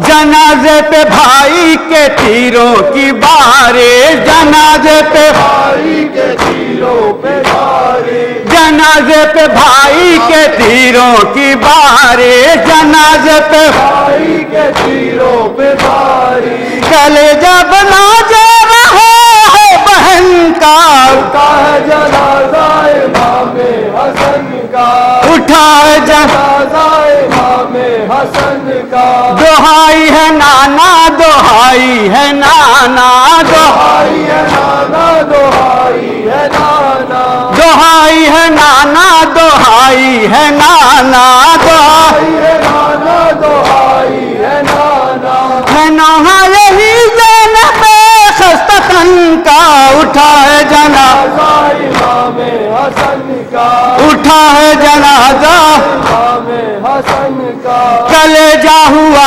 زہر میں ٹکڑے ٹکڑے کلیجہ کلیجہ ہوا زہر میں ٹکڑے ٹکڑے کلیجہ ٹکڑے ٹکڑے گرا تشت میں خون سارا بہن کا اٹھا ہے جنازہ امام حسن کا اٹھا ہے جنازہ کیا ہے بھائی نے بھائی کو روسا کیا بھائی نے بھائی کو روسا کیا ہے بھائی نے بھائی کو روسا کیا بھائی نے بھائی کو روسا گلا چوم کر شہ تشنا دہن کا اٹھا ہے جنازہ امام حسن کا اٹھا ہے جنازہ امام حسن کا نواسے نے نانا کا پہلو نہ پایا نواسے نے نانا کا پہلو نہ پایا نواسے نے نانا کا پہلو نہ پایا نواسے نانا کا پہلو نہ پایا ستم ایک یہ بھی ہے چرخ کہن کا اٹھا ہے جنازہ امام حسن کا اٹھا ہے جنازہ ملا کم سنی میں جو داغے یتیمی ملا کم سنی میں جو داغے یتیمی ملا کم سنی میں جو داغے یتیمی ملا کم سنی میں جو داغے یتیمی عجب حال ہے کافی میں گلبتن کا اٹھا ہے جنازہ امام حسن کا اٹھا ہے امام حسن کا کریں کیوں نہ ماتم بہے کیوں نہ آنسو کریں کیوں نہ ماتم کرے کیوں نہ آنسو کریں کیوں نہ ماتم بہے کیوں نہ آنسو کریں کیوں نہ ماتم بہے کیوں نہ آنسو شباہت یکم ہے امام حسن کا اٹھا ہے جنازہ امام حسن کا اٹھا ہے جنازہ امام حسن کا حسین حسین حسین حسین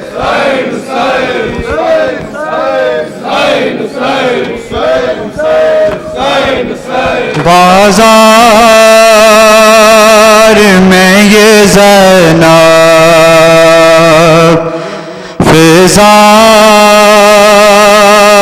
سے کہہ رہی ہے اماں مجھے چھپا لو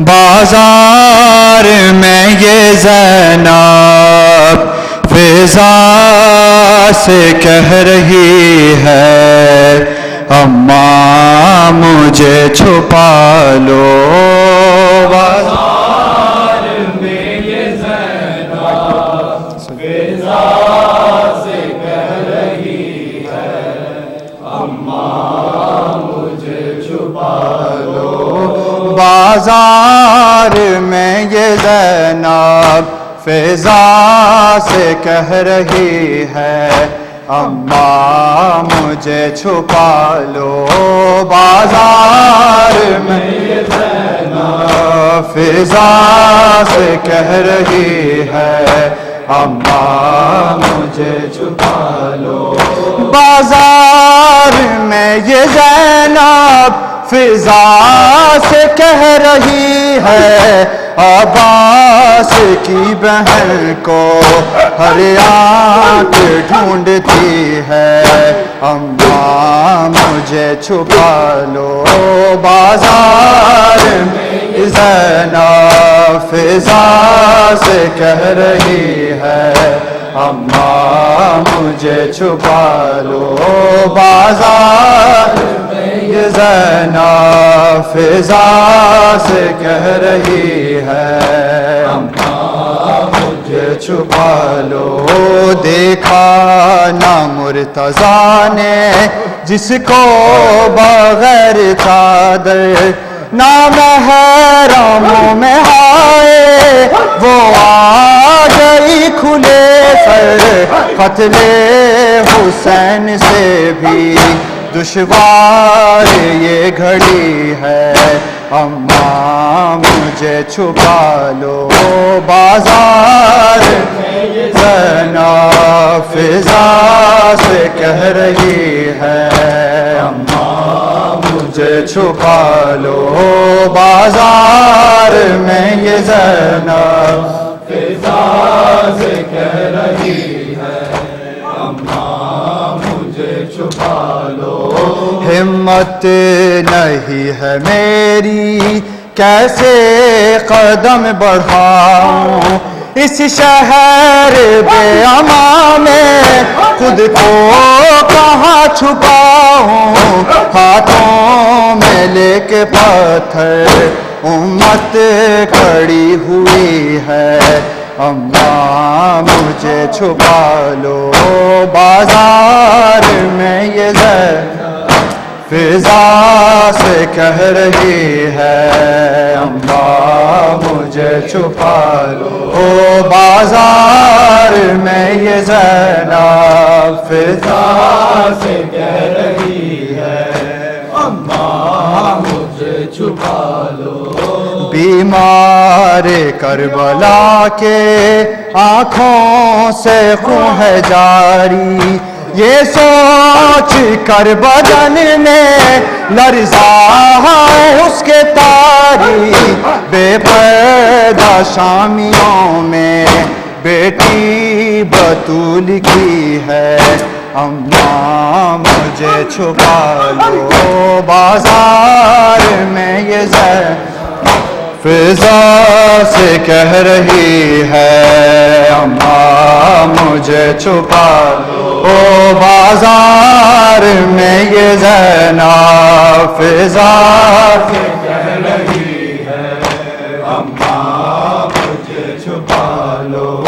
پوچھے تو کوئی ہم سے چھینا ہے کیا تمہارا پردیسی بے وطن ہے کیا جرم ہے ہمارا کیسا ہے یہ تماشا یہ بھیڑ کیوں لگی ہے اماں مجھے چھپا لو بازار میں فضا سے کہہ رہی ہے اماں مجھے چھپا لو بازار میں یہ زینب فضا سے کہہ رہی ہے اماں مجھے چھپا لو ساحل پہ لاش غازی اس دام تڑپ گئی تھی سر سے چھنی تھی چادر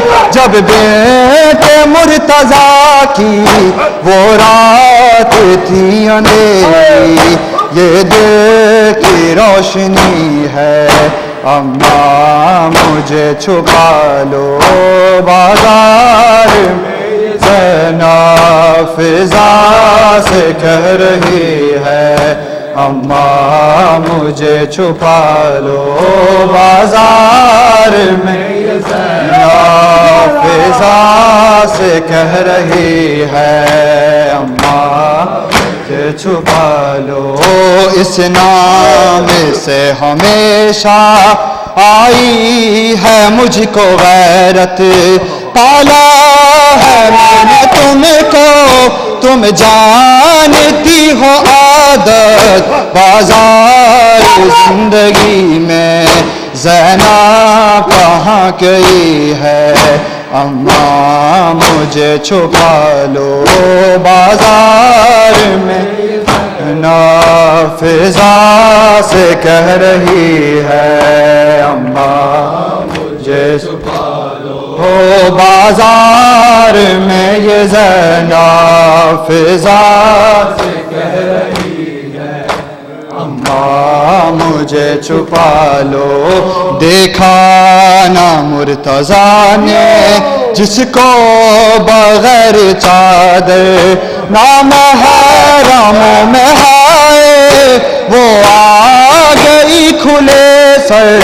قتل حسین سے بھی دشوار یہ گھڑی ہے، اماں مجھے چھپا لو.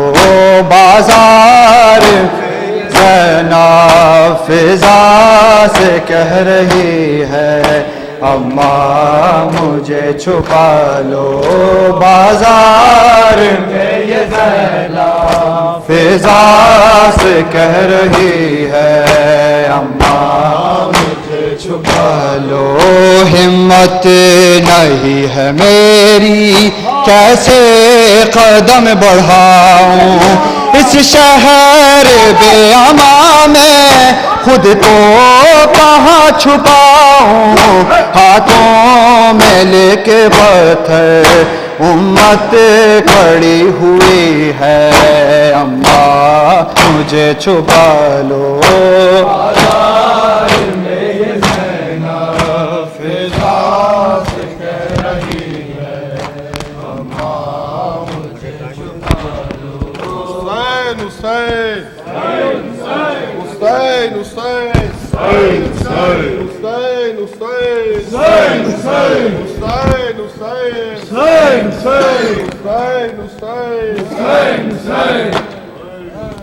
شام کا بازار عابد بیمار، شام کا بازار عابد بیمار. وہ شام کا بازار عابد بیمار، شام کا بازار عابد بیمار. پاؤں میں بیڑے تو کے گرابا، شام کا بازار عابد بیمار، شام کا بازار عابد بیمار. پاؤں میں بیڑے تو کے گرابا، شام کا بازار عابد بیمار، شام کا بازار عابد بیمار. بھولے گا نہ وہ منظر نیزے پہ سر سرور، بھولے گا نہ وہ منظر نیزے پہ سر سرور، بھولے گا نہ وہ منظر نیزے پہ سر سرور، بھولے گا نہ وہ منظر نیزے پہ سر سرور. بے مقدہ بے چادر بلوے میں پھپھی مادر، اور مجمع گفتار عابد بیمار، شام کا بازار عابد بیمار، شام کا بازار عابد بیمار، شام کا بازار عابد بیمار، شام کا بازار عابد بیمار. بازار کی زیبائی کوٹوں پہ تماشائی، بازار کی زیبائی کوٹوں پہ تماشائی، بازار کی زیبائی کوٹوں پہ تماشائی، بازار کی زیبائی کوٹوں پہ تماشائی. آقا کی سفر آئے اور عالم تنہائے، وہ بے کسلا جار عابد بیمار، شام کا بازار عابد بیمار، شام کا بازار عابد بیمار. پاؤں میں بیڑے تو کے گرابا، شام کا بازار عابد بیمار، شام کا بازار عابد بیمار.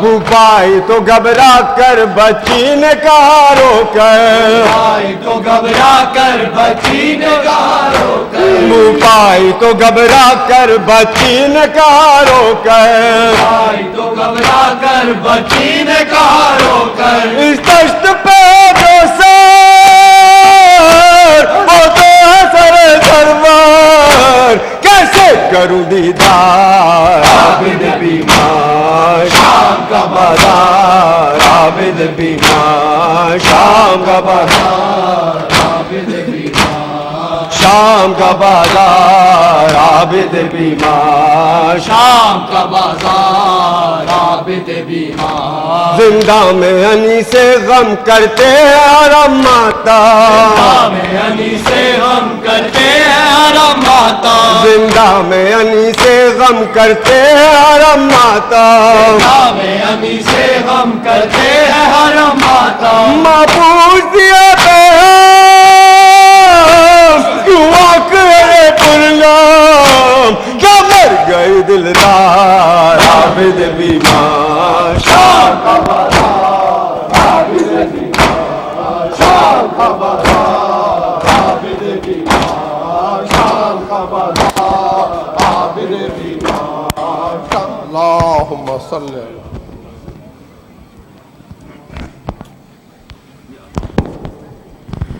على السلام عليك يا رسول الله.